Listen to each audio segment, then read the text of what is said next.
the summer of cold. It's the summer of cold. It's the summer of cold. Yeah, it's the summer of cold.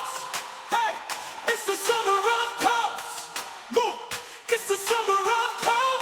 Yeah, the baby. It's the summer of cold. It's the summer of cold. It's the summer of cold. It's the summer of cold. It's the summer of cold. It's the summer of cold.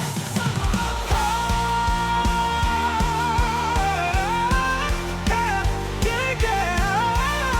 Ooh, yeah. It's the summer of cold. It's the summer of cold.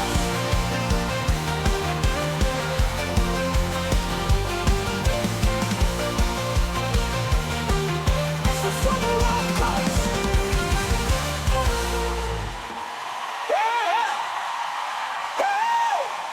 Welcome to Our Weird World. I am your host, John Henson. It is week 3 of the Summer of Cults, and I'm still sick.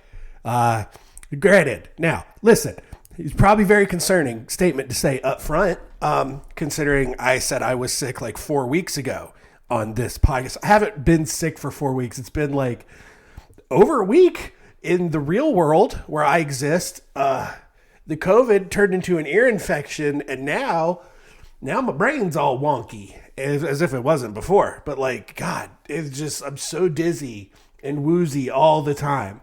Like, I can't believe this is what babies go through with ear infections. Like, God, the fact that they aren't bigger dicks when, like, because they're insufferable when they have ear infections, but the fact that they're not more insufferable is crazy, because this is miserable. Like, oh God, I've got to read notes on this. This will probably be a shorter cult story, I'm thinking. Who knows? We're going to try it though. This week, on week 3 of the Summer of Cults, we are looking at the Order of the Solar Temple. Story time. Story time.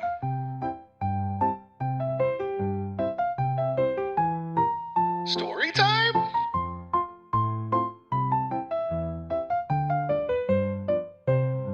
Story time.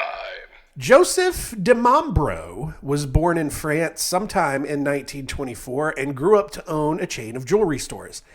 And God, this is going to be really difficult because just me talking is rattling my brain. And it's making it just difficult. And it's making my ear throb more. And I probably shouldn't be doing this, but whatever. In 1972, de Mombro was convicted of fraud after he was found to be impersonating a psychologist and writing bad checks. He then became super fascinated with Egyptian culture and started 2 different communal groups near Geneva, Switzerland, both of which failed pretty quickly because communal groups don't work out ever anyway, but then you're also going to have a convicted felon start one? Come on, it's not going to work. Well, by the 1980s, de Mombro had become friends with Julian Orgius. Oh boy. With a name like Orgius, you got to be a cult leader, right? But Orgius was a former Gestapo agent and founder of the Renewed Order of the Temple, which was this religious splinter group originally inspired by French author Jacques Brier in the 1950s.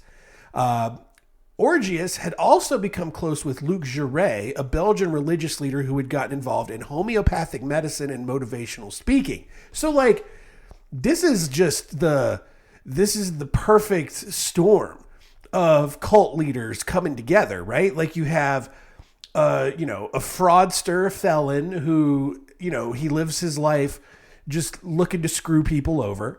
You've got a former Gestapo agent who has already founded his own religious group. And then you have this other religious leader who's super into motivational speaking and homeopathic medicine. Like, if it's crazy that they're not just one person, but now you split those 3 up into 3 people so like they can really concentrate that energy into all of those things. Great. Orgius and de Mombro decided that none of the religious groups that they were part of, because de Mombro had already been a member of the Rosicrucians. And if you remember the Rosicrucians, They were one of the original influences of Yahweh Ben Yahweh from episode number 100. I got super wasted on I had probably like a 32 ounce giant stein, and I mixed all of the liquor in our liquor cabinet into that one stuff. And it actually turned out pretty good. I'm not going to lie. Like, it sounds horrifyingly gross, but we had enough liqueurs, and there was like enough, we had some other syrups and flavorings that I threw in there, and it worked. It really worked. And it really tasted like, you remember when you were a kid and you created suicides from the fountain? It was like that. It tasted like that. It was pretty great. Anyway, go back to episode 100 and listen to that disaster, but also what the Rosicrucians did to that guy. So, Demambro, he's part of the Rosicrucians. He meets Julian Orgius, and they're both like, hey, neither of these groups are really what we are looking for. Like, we want crazier and more control and everything.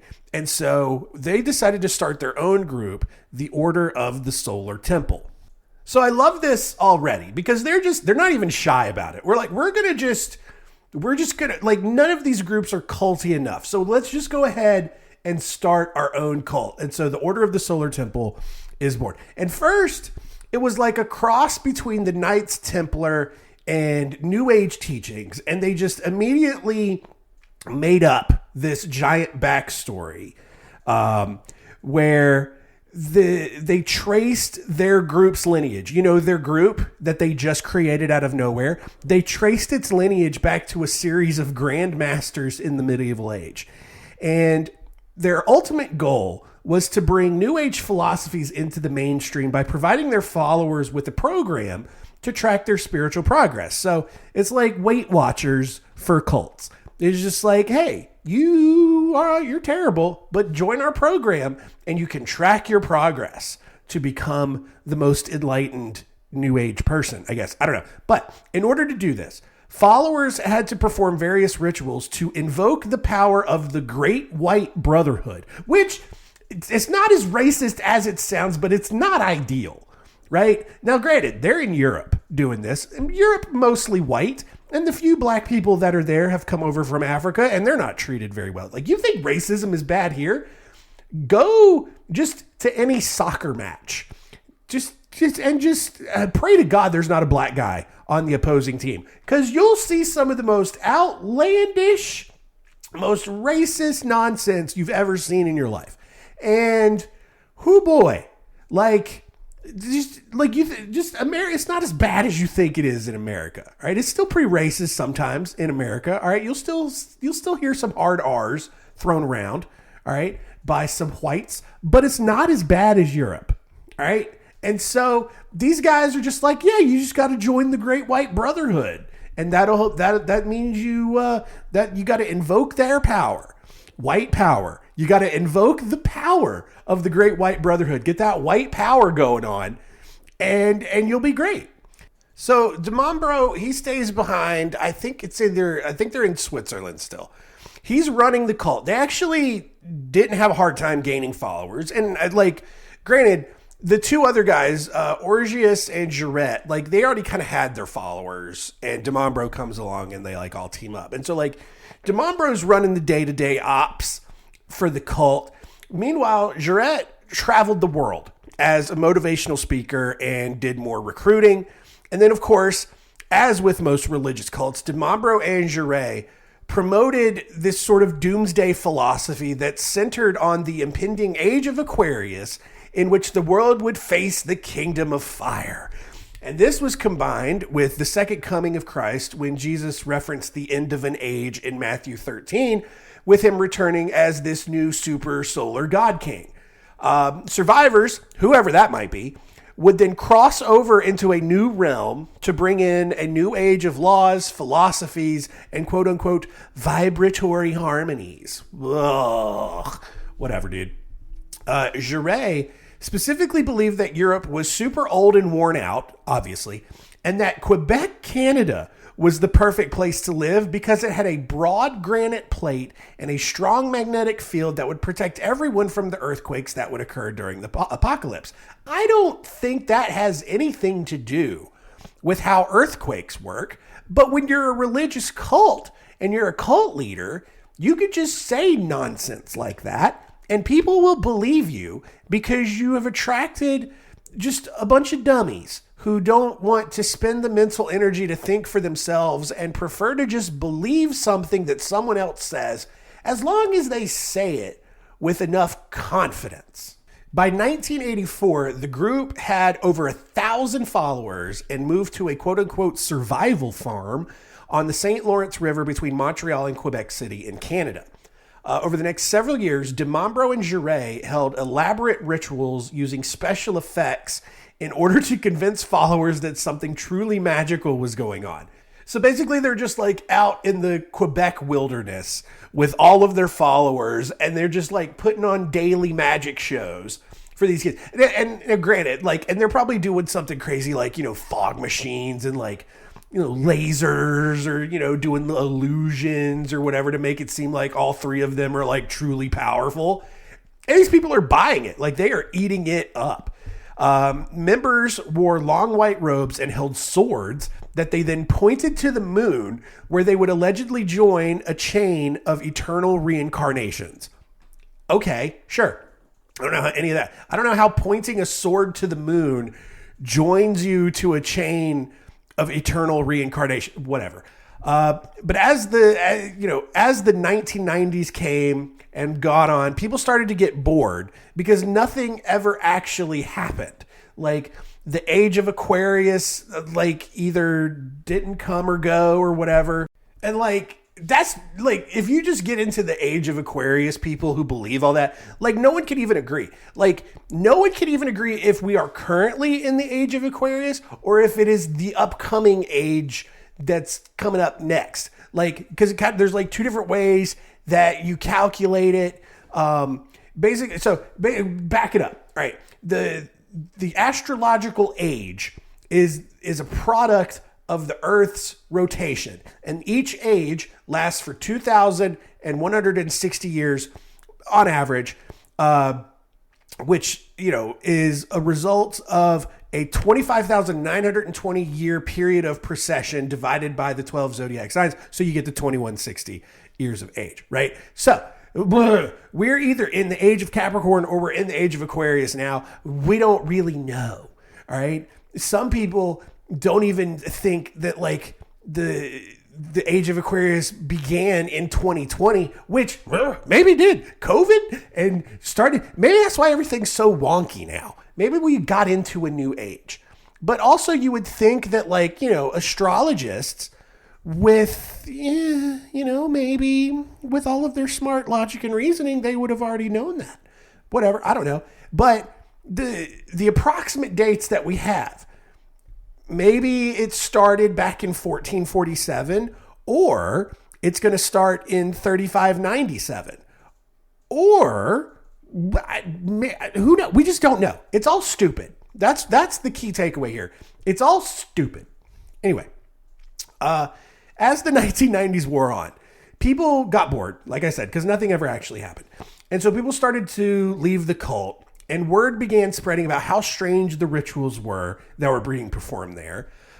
Word also began spreading that couples who did not fully participate in the rituals together were forcefully separated by Dimambro and Giray and then paired with other cult members in a cosmic arrangement. So now, and again, classic cult sign, right? Like, you have married couples who join this cult. They don't do the things together, so they are separated and they are paired with other people that they start banging, maybe against their will, who knows? But it's just, oh God, so stupid.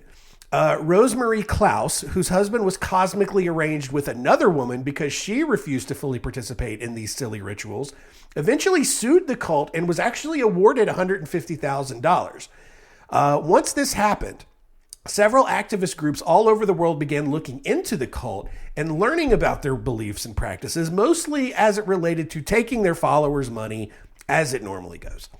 Jouret, worried that things might start to fall apart, took his most loyal followers and formed a new group called l'Académie de Recherche et Connaissance des Hautes Sciences. Okay, I don't even know what that means. The Academy of Research of some sort of sciences. However, in 1993, Jouret was arrested in Europe for orchestrating the illegal purchase of silenced pistols, which destroyed his reputation in Canada and really caused the cult to really begin to fall apart. Why are you trying to purchase silenced pistols, huh? That's interesting. Although Jouret and his assistants were only sentenced to probation and a $1,000 fine, Canadian media had already painted the Solar Temple as a doomsday cult that was trying to stockpile weapons. And maybe they were. Jouret quickly reunited with de Montbro, who by then had moved several followers to Australia just in time for de Montbro to be investigated for bank fraud after attempting to run two $93 million transactions. And I'm not even a finance bro, and even I know that's a stupid move. Like, that's that sort of money, which is crazy how they got that much money from their followers to begin with. But to try to run two $93 million transactions, that's going to get everybody in the bank's attention. Even the janitor at the bank who has no idea how any of the money actually works. He's going to hear about some guy trying to run a $93 million. It's on everybody's radar. Like, you don't do it. Maybe you run $1 million at a time and you run it every few months. You know, that might be a little suspicious, but it's not nearly as suspicious as a 93. Oh, God. So now, with more pressure from authorities creeping in, the group began drafting documents outlining their plan for their escape to a higher dimension. You can already see where this is going. According to the Solar Temple, members would experience a transit between their earthly existence and eternal transcendence that would simply look like a mass suicide on Earth, but in reality would be a transportation to a higher realm. And this is just like Jonestown. This is just like, what were those dorks in San Diego? Heaven's Gate. Right. Like, again, just this idea that, like, no, we're going to transcend into the next plane of existence where we won't have any of these problems created by this physical world. It's going to look like we killed ourselves, and it's going to feel like we killed ourselves. But that's what it feels like to transcend existence, man. And you just got to kill yourself. And so, like, people on Earth, they're not going to understand, bro. But it's going to look like we all killed ourselves. It's going to look like we're this crazy cult that committed mass suicide. But in reality, the reality, bro, is that we transcended to a new plane of existence. We're not even on this planet anymore, bro. And so, oh, God. And again, like, I'm not even going to bury the lead here. On October 4th, 1994, de Montbro allegedly ordered the murder of 3 cult members, the Dutoit family in Montreal. One of the victims was the 3-month-old son of the family, who de Montbro had already identified as the Antichrist. All right. Tony Dutoit, the father, was stabbed 50 times, while Nikki, the mother, was stabbed 14 times. After the assassins left, members of the Solar Temple broke into the home, wrapped the infant in a black bag, and drove a wooden stake into his chest. Where all of this came from, I don't know. I don't know how you go from, like, we're just gonna go to a new plane of existence to the Antichrist has been born. We must stab this baby. Like, okay, whoa. Let's not. Why? Okay. Anyway, 2 days later, 23 bodies were found in a burned farmhouse north of Geneva, Switzerland. Another 25 bodies were found in 3 different burned chalets farther into the countryside. Another mass suicide spot in Chery, 20 victims had bullet wounds, while 9 had plastic bags over their heads. Both de Montbro and Jouret were among those found dead. A year later, in December of 1995, 16 burned bodies of cult members were found dead in France, most with bullet wounds and others with vials of toxic drugs. The bodies were arranged in a star formation with the feet facing the ashes of a fire. Another 5 members in Quebec committed suicide in 1997. 3 teenagers, heavily drugged, were found alive in a shed on this property. They weren't a whole lot of help. Several victims of the suicide were later discovered to have given over $1 million to de Montbro and the cult. Because of the secretive nature of the cult and the people who knew most about it now being dead, these are kind of the only details we have about what the Solar Temple really believed or why they even did what they did.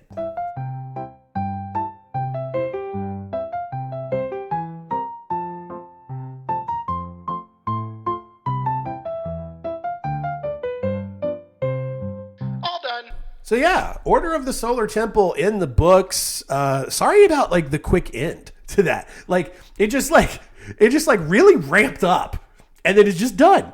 And I don't know. It's just weird how, again, like a lot of the details up to the suicides came from people who left the cult, right? So like we understand a little bit of more of their backstory, but then all of a sudden, just like in 1994, they just go insane. Like DeMambro orders the murder of this family because their baby was the Antichrist. Why? We don't know. And then 2 days after that, they begin their mass suicides, I guess, to go to this new plane of existence, right?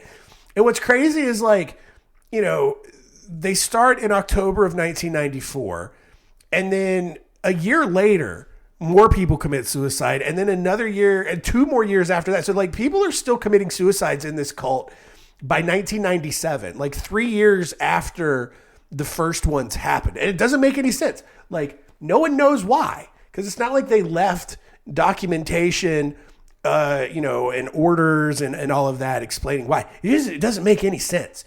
And so this cult has always been really fascinating because it's just one of those things where they didn't leave us enough information.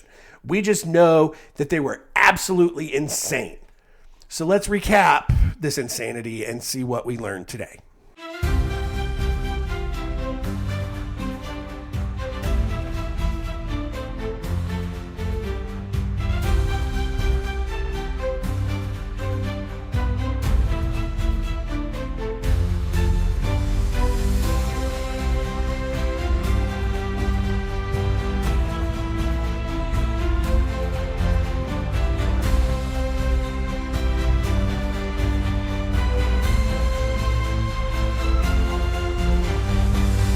What did we learn? Number 1, the Order of the Solar Temple was founded by Joseph DeMambro, Julian Orgias, and Luc Jouret. Just this trifecta of cult leader maniacability. I don't even know if that's a word, but just a fraudster, a religious leader, and a psychologist, not a psychologist, but just a guy who's super into homeopathic medicine and motivational speaking. Like, of course, that's all you need. You need a guy who can recruit, check. You need a guy who's super into religion, check. And you need a guy who has no moral compass whatsoever, who has no problem taking everybody's money and doing a bunch of crazy stuff with it. Check. So, number 2, they started in Switzerland, but then moved to Canada because Jouret believed that that was the perfect place to live because it had a broad granite plate and a strong magnetic field that made it impervious to the earthquakes that would happen during the apocalypse. And what was the apocalypse? It was the new age of Aquarius coming on, even though maybe that had already happened, or maybe it was going to happen later. I don't know. It definitely, like, there's a pretty good consensus that it wasn't going to happen in the 1990s. It either happened in the 1400s, it's going to happen in the 3500s, or like maybe in 2020. Either way, not in the mid 80s when all of this was going on. And then number 3, after DeMambro allegedly identified the Antichrist, the cult murdered this entire family, and then everybody started killing themselves. A total of, let me count them up here, 55, 75, almost 100 people killed themselves, which is not nearly as many as the 1,000 that they had at their height. So that's good. But about 100 people ended up killing themselves as part of this cult.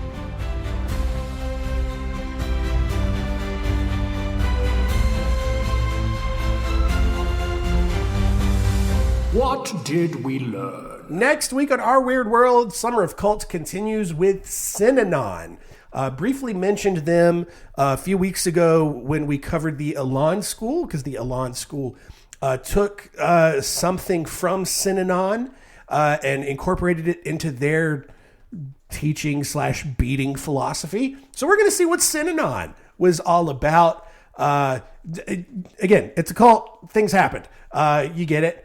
That's it. Thanks for continuing to listen this week. Keep telling all your friends and keep it weird.